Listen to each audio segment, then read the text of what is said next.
लोहरा के प्यारे भुलैलू भुलैलू तो तारे भतार हो। लोहरा के प्यारे भुलैलू तो तारे भतार हो। अब न करब हम तोहरा से प्यार हो, शादी मोरा सेट भइले जाए ससुरार हो। अरे सुन तारा, अब न करब हम तोहरा से प्यार हो, शादी मोरा सेट भइले जाए ससुरार हो। सिंदूर लगई है अब तू रूपवा सवार हो।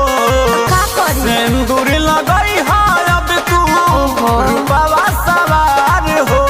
लोहरा के प्यारे भुलैलू पाके दोसर भतार हो। मजबूरी बा। लोहरा के प्यारे भुलैलू पाके दोसर भतार हो। अरे भुला जा।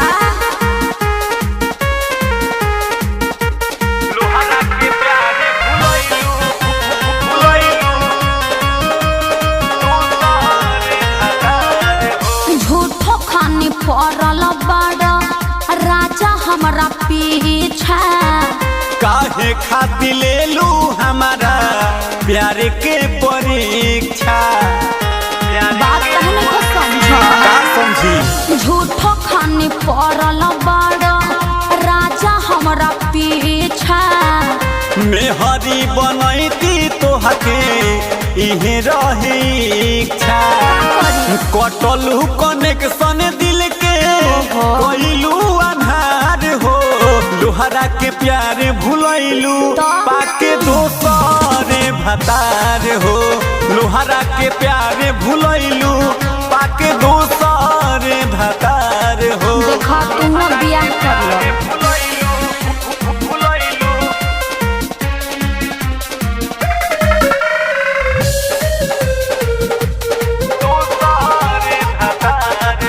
हमारा से सुपर डुपर रखल गर्लफ्रेंड हो।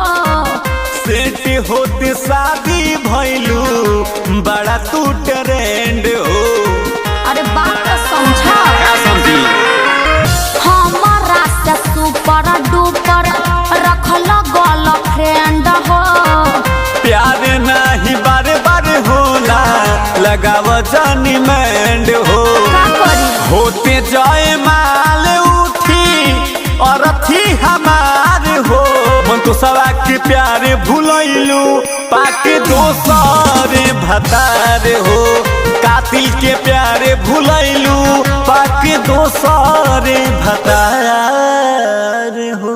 देखा तू बियाह कर लो।